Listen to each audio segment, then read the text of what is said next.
Beatriz Almeida estava sentada há 3 horas no chão de uma oficina mecânica nos arredores de Lisboa, vestindo a sua blusa branca de seda manchada de óleo e os seus sapatos de 1.000 euros, deixados ao lado da bolsa de marca.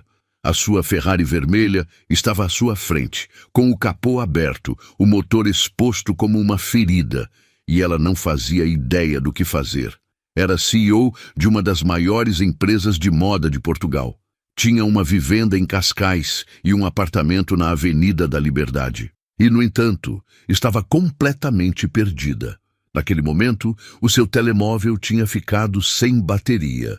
A sua assistente estava de férias e a única oficina naquela zona estendia-se por quilômetros. Um lugar humilde, com paredes descascadas e chão de cimento. Estava prestes a chorar de frustração quando sentiu uma mão pequena tocar no seu ombro. Uma criança de aproximadamente 5 anos, descalça e vestindo uma camiseta listrada grande demais para ela, olhava-a com olhos arregalados e preocupados. Disse-lhe para não chorar, que o pai dela poderia ajudá-la. Beatriz olhou para a criança, olhou para o fundo da oficina, onde um homem de macacão a observava cautelosamente, e sentiu que algo na sua vida estava prestes a mudar para sempre. Se está preparado para esta história, escreva nos comentários de onde está assistindo este vídeo. Beatriz Almeida tinha 40 anos e havia dedicado cada um deles para construir um império. Tinha começado como designer numa pequena oficina no Porto, quando tinha 23 anos, costurando vestidos até às 3 da manhã, enquanto sonhava com algo maior. A sua mãe criara-a sozinha depois do pai ter ido embora, trabalhando como costureira numa fábrica têxtil. E Beatriz herdara as suas mãos habilidosas e a sua determinação inabalável. 15 anos depois, Almeida Fashion era uma marca internacional com lojas em Lisboa, Porto, Paris, Milão e Nova York. Beatriz aparecia nas capas de revistas de negócios, dava palestras em universidades de prestígio e era considerada uma das figuras mais influentes no mundo empresarial português. Mas o preço desse sucesso era alto. Casara-se aos 28 anos com um advogado que parecia perfeito no papel, bonito, ambicioso e de boa família do Algarve. O casamento durara exatamente 3 anos, tempo suficiente para Beatriz descobrir que o marido estava mais interessado no seu dinheiro do que nela, e que estivera a esvaziar as suas contas enquanto ela trabalhava 18 horas por dia para construir a empresa. O divórcio fora brutal, público e humilhante, com manchetes em todas as revistas cor-de-rosa e comentários cruéis nas redes sociais. Beatriz jurara nunca mais confiar em ninguém. Construíra muros tão altos à volta do seu coração que ninguém conseguia escalar. Desde então, a sua vida era o trabalho. Vivia numa vivenda em Cascais que era mais um museu que um lar, com 8 quartos que nunca usava e um jardim que só via das janelas. A casa fora decorada por designers de interiores que nunca perguntaram do que ela gostava realmente. E estava cheia de móveis de design onde ninguém se sentava e obras de arte que ninguém admirava. Tinha um apartamento na Avenida da Liberdade que usava quando as reuniões terminavam demasiado tarde para voltar a casa. Outro espaço frio e elegante que não se sentia como um lar. Tinha carros de luxo, joias que guardava num cofre, roupa de marca para cada ocasião e uma agenda tão cheia que às vezes esquecia-se de comer. Não tinha filhos, não tinha tempo para os ter, dizia a si mesma. Embora a verdade fosse que tinha medo. Medo de falhar em algo que não podia controlar com folhas de cálculo e estratégias de mercado. Medo de amar alguém que pudesse abandoná-la, como o pai abandonara a mãe quando Beatriz tinha 12 anos, deixando-as com dívidas, vergonha e um vazio que nenhum sucesso conseguia preencher. Naquele sábado de junho, Beatriz estava a conduzir para Sintra para uma reunião com um fornecedor de tecidos. Era uma reunião que poderia ter delegado, mas Beatriz não delegava nada importante. E este fornecedor tinha os melhores veludos de Portugal, tecidos que seriam perfeitos para a coleção de outono. Saíra cedo para evitar o trânsito do fim de semana, conduzindo a sua Ferrari vermelha pela autoestrada com o ar-condicionado no máximo e música clássica nos alto-falantes. A Ferrari era o seu orgulho secreto, o único capricho que se permitia, um carro que rugia como um leão e que a fazia sentir poderosa e livre. E então o motor começara a fazer um ruído estranho, um som metálico e preocupante que Beatriz não reconhecia porque não sabia nada de carros. Sempre tivera mecânicos que se encarregavam dessas coisas, assistentes que levavam os veículos à revisão, pessoas que resolviam os problemas antes que ela tivesse de pensar neles. Os ricos não precisavam de saber como as coisas funcionavam, só precisavam de saber a quem ligar. Mas agora estava sozinha numa estrada secundária, perdida entre campos de trigo e oliveiras, com uma Ferrari que deitava fumo do capô e um telemóvel sem bateria porque se esquecera de o carregar na noite anterior. Beatriz caminhara 2 quilômetros sob o sol de junho até encontrar a oficina. Os seus saltos afundavam-se no cascalho do caminho. A blusa colava-se às suas costas pelo suor e a maquilhagem perfeita transformara-se num desastre de rímel corrido e batom desvanecido. Quando finalmente viu a placa que dizia Oficina Mecânica Silva, sentiu um alívio tão intenso que quase chorou. O lugar não era o que esperava. Era um edifício baixo de tijolo com as paredes pintadas de azul descorado, com carros velhos estacionados no exterior e um cão a dormir junto à porta.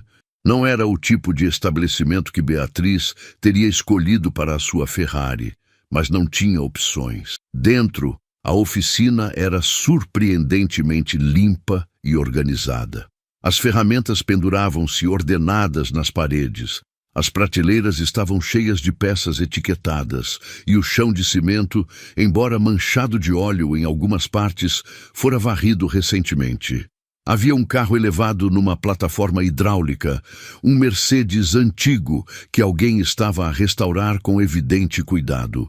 O mecânico apareceu de trás do Mercedes. Era um homem de uns 35 anos, com o cabelo escuro e os olhos da cor do mel. Vestia um fato macaco manchado de graxa e uma t-shirt cinzenta por baixo, e as suas mãos estavam pretas de óleo. Mas havia algo no seu olhar, uma inteligência e uma calma que contrastavam com o ambiente humilde. Apresentou-se como Pedro Silva. Ouviu a explicação de Beatriz sobre a Ferrari com paciência, sem interromper, sem fazer comentários sobre o fato de uma mulher obviamente rica ter aparecido na sua pequena oficina perdida no meio do nada. Quando ela terminou, ele acenou com a cabeça e disse que iria buscar o carro com o seu reboque. Enquanto Pedro se preparava para sair, Beatriz reparou no menino pela primeira vez. Estava sentado num canto da oficina sobre uma manta velha, rodeado de carros de brinquedo que alinhara em filas perfeitas. Tinha o cabelo loiro como o trigo e os mesmos olhos cor-de-mel do pai. Os pés estavam descalços, os jeans tinham um buraco no joelho e a camiseta às riscas era claramente em segunda mão, mas sorria. Sorria com uma alegria que Beatriz não via há muito tempo. A alegria simples de uma criança que brinca com os seus carros e espera que o papá volte. Pedro regressou 1 hora depois com a Ferrari no reboque, desceu-a dentro da oficina com cuidado, como se entendesse o valor do veículo, e abriu o capô para examinar o motor. O diagnóstico foi rápido, mas completo.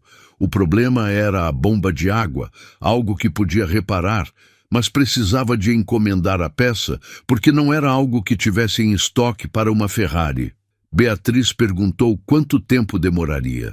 Pedro respondeu que 2 dias, talvez 3, dependendo de quando chegasse a peça de substituição. Beatriz sentiu que o mundo desabava. Tinha reuniões, compromissos, uma empresa para dirigir. Não podia ficar 3 dias num lugar perdido à espera que arranjassem o carro. Mas não tinha escolha. O telemóvel estava morto, não havia táxis nem carros de aluguer em quilômetros, e o único hotel da zona era uma pensão pequena, que provavelmente não tinha Wi-Fi. Deixou-se cair no chão da oficina junto à Ferrari. E pela primeira vez em anos, Beatriz Almeida não soube o que fazer. Foi então que o menino se aproximou. Chamava-se Tomás e tinha 5 anos, embora parecesse mais velho pela forma como falava e se movia. Sentou-se junto a Beatriz sem pedir permissão, como se fosse a coisa mais natural do mundo, e olhou-a com aqueles olhos enormes que pareciam ver demasiado. Disse-lhe para não chorar, que o papá podia ajudá-la, que o papá conseguia arranjar qualquer coisa, carros e bicicletas e torradeiras, e até o coração partido da avó quando o avô foi para o céu. Beatriz não pôde evitar sorrir perante aquela última afirmação. Um sorriso pequeno e triste, que o menino interpretou como uma vitória. Tomás começou a mostrar-lhe os seus carros de brinquedo, explicando cada um com o detalhe obsessivo das crianças pequenas. Este era vermelho como o dela. Este era azul como o céu. Este era o favorito, porque a mamã lhe o dera antes de ir embora. Beatriz perguntou para onde a mamã tinha ido, e Tomás respondeu com a naturalidade devastadora das crianças que aprenderam a viver com a dor. A mamã estava no céu com o avô. Fora-se embora quando ele era muito pequeno, tanto que não se lembrava dela. Mas o papá mostrava-lhe fotos e contava-lhe histórias. O papá dizia que a mamã era a mulher mais bonita do mundo e que Tomás tinha os olhos dela. Beatriz olhou para Pedro, que estava a trabalhar na Ferrari, com a concentração de alguém que encontrava paz no trabalho. Um pai viúvo a criar sozinho o filho, a gerir uma pequena oficina num lugar perdido, a lutar todos os dias para seguir em frente. E, no entanto, o filho era feliz. Tomás era feliz com os seus carros de brinquedo, a sua manta velha e os pés descalços. Beatriz pensou na própria vida, em tudo o que tinha e no vazio que sentia. Pensou na vivenda silenciosa, nos jantares solitários e nas noites que passava a trabalhar, porque não tinha nada melhor para fazer. Pensou nos anos que desperdiçara a perseguir um sucesso que nunca a fizera feliz. E pela primeira vez em muito tempo, chorou. Não pela Ferrari, nem pelas reuniões perdidas, nem pela inconveniência de estar presa num lugar desconhecido. Chorou por tudo o que sacrificara, pela vida que poderia ter tido, pela pessoa que poderia ter sido se não tivesse tanto medo de viver. Tomás abraçou-a sem dizer nada. Os bracinhos pequenos rodearam-lhe o pescoço. E Beatriz sentiu algo que não sentira há anos. Conexão, calor, o conforto simples de outro ser humano que se preocupava com ela sem querer nada em troca. Pedro encontrou-os assim quando terminou de examinar o carro. Não disse nada, mas Beatriz viu algo mudar na expressão dele. Uma suavidade que não estivera ali antes. Um reconhecimento de que esta mulher com a sua Ferrari e roupa de marca era mais vulnerável do que aparentava. Ofereceu-se para preparar o jantar na casa dele, que ficava mesmo atrás da oficina. Era uma casa pequena, mas acolhedora, com flores nas janelas e desenhos de Tomás colados no frigorífico. Beatriz aceitou porque não tinha para onde ir, mas também porque algo nela queria ficar. Queria conhecer estas pessoas que viviam de uma forma tão diferente da sua. A casa de Pedro e Tomás era tudo o que a vivenda de Beatriz não era. Era pequena, com apenas 3 quartos, uma casa de banho diminuta e uma cozinha que mal cabia uma mesa para 4 pessoas. As paredes estavam pintadas de cores quentes, amarelos e laranjas que capturavam a luz do entardecer. Havia fotografias por todo o lado, fotos de Tomás em diferentes idades, fotos de Pedro com o filho e, num lugar especial sobre a lareira, uma fotografia de uma mulher jovem com olhos cor de mel e um sorriso que iluminava toda a divisão. Era Sofia, a mulher de Pedro, a mãe de Tomás. Morrera de cancro quando Tomás tinha apenas 1 ano, uma leucemia agressiva que a levara em 6 meses, desde o diagnóstico até ao fim. Pedro estivera ao lado dela em cada momento, a cuidar dela, enquanto cuidava também de um bebê que mal começara a andar. Está a gostar desta história? Deixe um like e subscreva o canal. Agora continuamos com o vídeo, dormindo em cadeiras de hospital e dando biberões em salas de espera.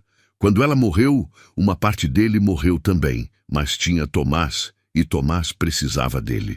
Pensar em vender tudo, em mudar-se para Lisboa, onde poderia encontrar trabalho numa oficina maior, com melhor salário e melhores oportunidades. Mas esta era a oficina do pai e do avô.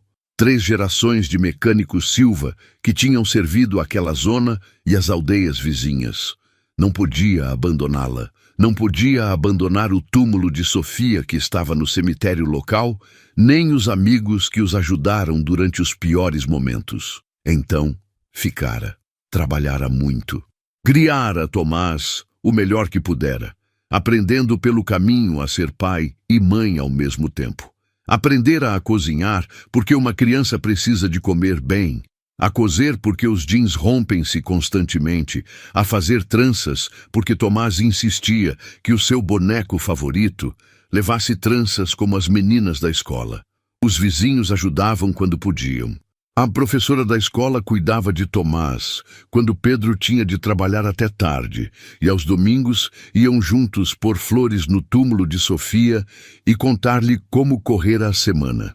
Beatriz ouviu tudo isto enquanto jantavam uma tortilha de batatas que Pedro preparara com a destreza de alguém que cozinhava todas as noites para o filho.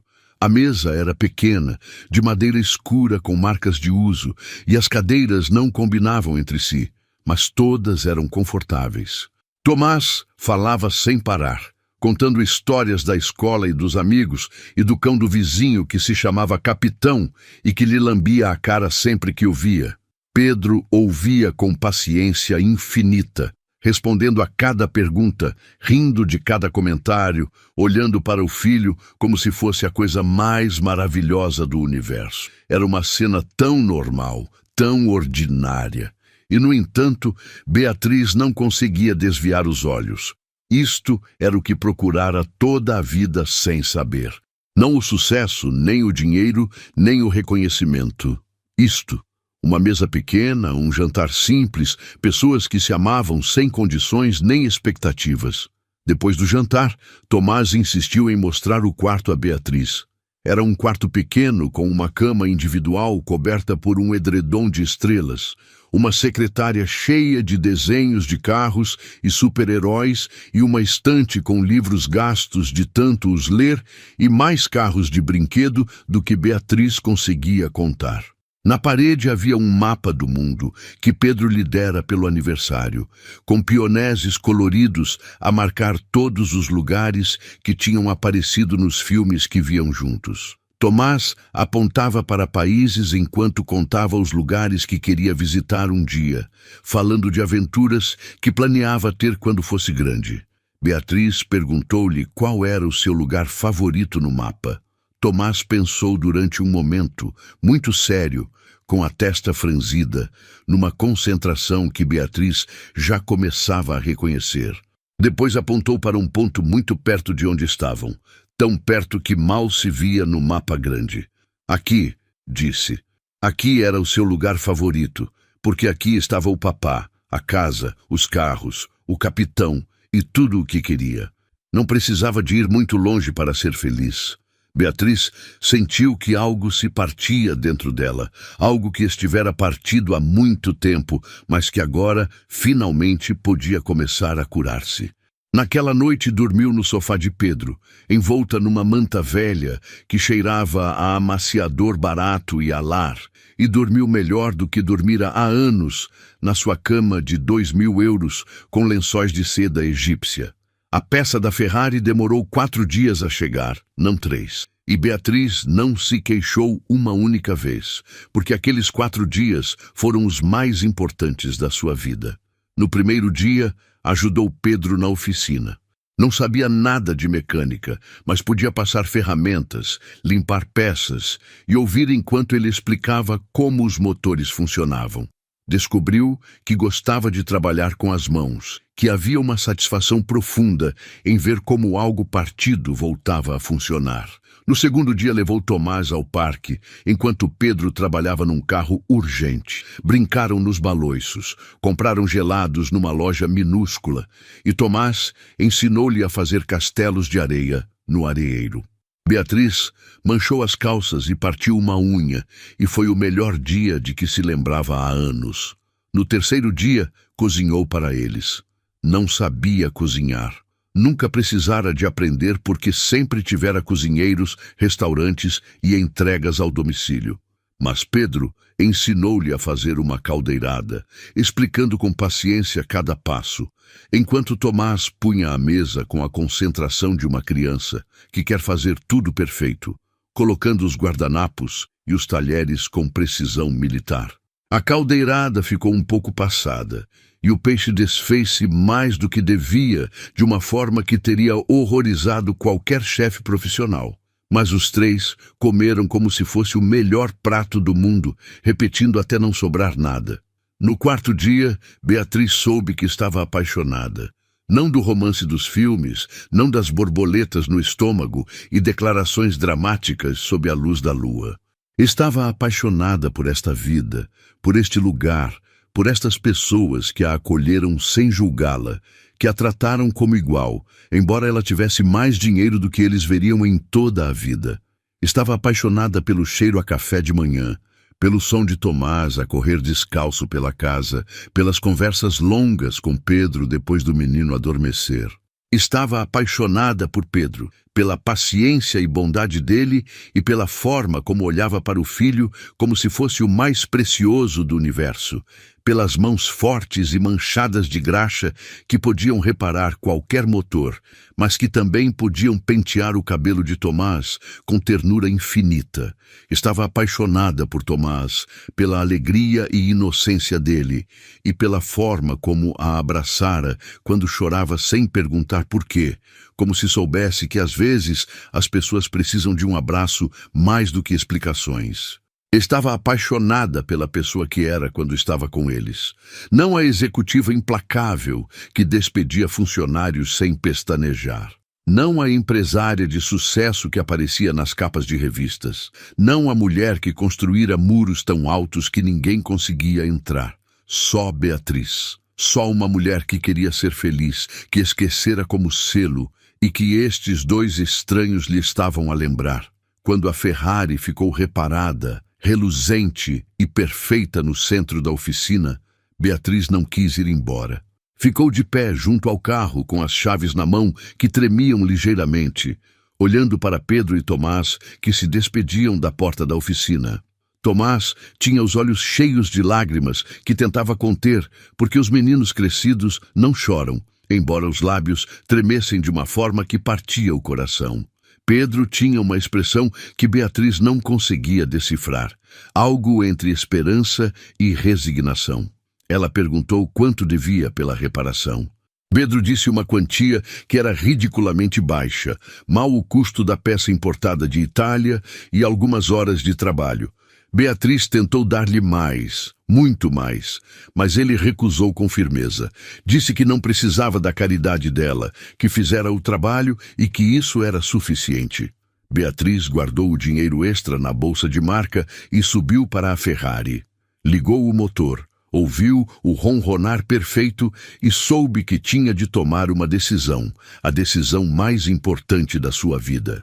Podia voltar à vida dela, a vivenda vazia com os 8 quartos desocupados, as reuniões intermináveis com pessoas que só a queriam pelo dinheiro, ao sucesso que não significava nada quando não tinha ninguém com quem partilhá-lo. Ou podia escolher algo diferente. Desligou o motor, saiu do carro e caminhou de volta para a oficina, para Pedro e Tomás, para a vida que nunca soubera que queria. Um ano depois, Beatriz Almeida já não era a diretora executiva da Almeida Fashion.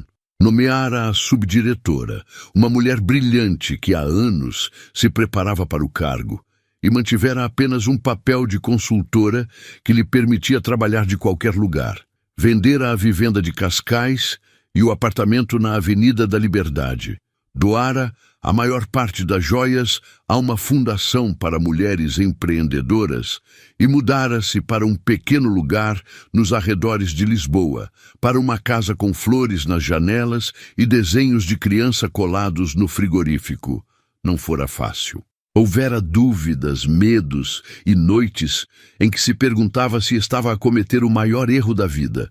Houvera adaptações difíceis, aprender a viver com menos, aprender a cozinhar e a limpar e a fazer todas as coisas que sempre pagara a outros para fazerem por ela. Mas também houvera alegria. A alegria de acordar junto a Pedro todas as manhãs, de preparar o pequeno almoço de Tomás antes da escola, de passar as tardes na oficina a aprender sobre motores e transmissões. A alegria dos jantares em família, dos domingos no parque, das noites a ver filmes, os três juntos no sofá. Tomás chamava-lhe Beatriz no início. Depois começou a chamar-lhe Bia, e um dia, sem que ninguém pedisse, chamou-lhe mãe. Beatriz chorou durante 1 hora, abraçada a Pedro, enquanto Tomás os olhava confuso, sem entender por que os adultos choravam quando estavam felizes. Casaram-se na primavera, numa cerimônia pequena na junta de freguesia, com apenas os vizinhos como testemunhas. Beatriz usava um vestido simples que desenhara ela mesma, sem diamantes nem seda importada, só algodão branco e flores do jardim. Pedro usava o melhor fato, o único que tinha, e Tomás foi o encarregado de levar as alianças numa almofada que a professora da escola cosera especialmente para a ocasião. A Ferrari continuava na oficina, coberta com uma lona, mais uma recordação que um veículo. Beatriz conduzia agora um carro normal, algo prático que cabia nas ruas estreitas e que não chamava a atenção. Às vezes, em dias especiais, tirava a Ferrari e levava Tomás a dar uma volta pelas estradas da serra, deixando que o vento despenteasse os caracóis louros dele enquanto ele gritava de alegria. 2 anos depois daquela avaria na estrada, Beatriz deu à luz uma menina. Chamaram-lhe Sofia, como a mãe de Tomás, como a mulher cuja fotografia continuava sobre a lareira da sala. Tomás estava fascinado com a irmãzinha. Passava horas a vê-la dormir, prometendo protegê-la sempre. Beatriz olhava para a família, para este homem que a salvara sem saber, para estas crianças que lhe deram um propósito que nenhum sucesso empresarial poderia igualar.